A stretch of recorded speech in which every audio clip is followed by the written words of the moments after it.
I was recently asked whether I ever run out of things to say on these videos. And someone else commented that they're surprised that I seem to come up with new ways of saying the same thing over and over. And to the person who asked me if I run out of things to say, I don't remember exactly what my answer was, but something along the lines of, well, I haven't so far, but it could happen at any time, I suppose. But the more I felt into these two comments and questions, I thought to make a point about this kind of pointing, and more importantly, make a point about the nature of change or transient nature or impermanence. And that is, truthfully, I could say the exact same thing on 2 different days, and I wouldn't be saying the same thing at all. There's a really cool story I read once, and I'm probably going to chop it up a little bit, but the gist of it is there. There was a Sangha or group of Zen practitioners sitting during the day before a teisho, before a talk by the Zen teacher. And the Zen teacher said, there's too much light in the room, and he asked one of the head monks to walk over and close the blinds. And so the head monk got up and walked across the room and closed some of the blinds and walked back and sat down. And then the Zen teacher said, there's still a bit too much light. So he asked another head monk to close more blinds. So the other monk got up, walked across the room, closed another set of blinds, came back and sat down. And then the Zen teacher, the Zen master, looked at the group of people, the Sangha, and asked, did you see who did that right and who did it wrong? So to the lay person's eye, each person got up and walked across the room in the same way, did the same activity, walked back and sat down. And yet, through the Zen master's discerning eye, one was moving in concert with reality, and one was still moving against reality to some degree. He could see it in their movement, in their timing.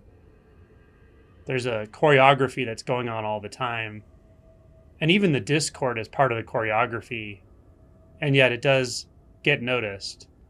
You could say that realization is just like this. It's very much about timing.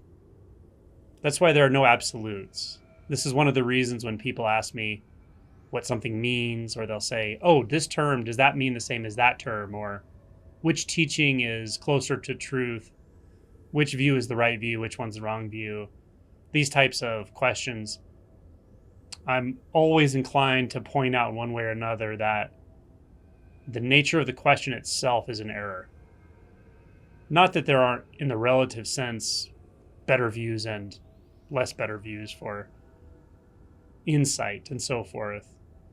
But the underlying truth of the matter is that what realization ultimately is not moving from any stereotyped, conditioned way of being, way of seeing, way of perceiving, view, frame of reference.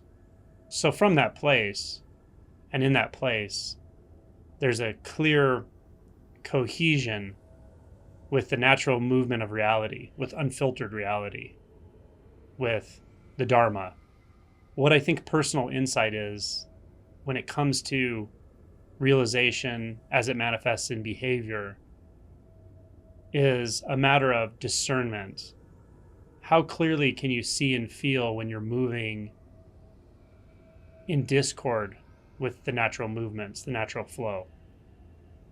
Can you feel when you're skewing to the masculine or feminine? Can you feel where you're holding? Can you feel where there's fixation? Can you feel what feels unnatural, even while it feels a natural part of the whole? Now, to do this, you have to be ultimately empty of self-structure, meaning the belief in separation, the experience of separation, the belief in agency and the experience of agency.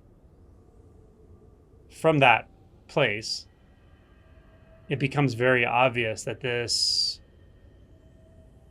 very paradoxical meeting of the unmanifest, of indeterminacy, and the transient nature of all experience, all appearance, all phenomenon, and an ongoing willingness to fully relinquish, to let go again and again and again and again, to know intimately this endless falling away.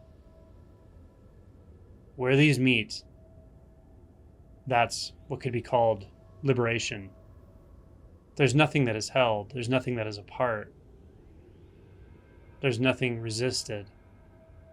Non-fixation is the nature of this transience. And yet there's a deep and profound certainty. Again, very paradoxical. It's not a certainty of knowledge, and it's not a certainty of experience. It's not a certainty of any frame of reference at all. It's the certainty that is there when all of those are seen to be illusory.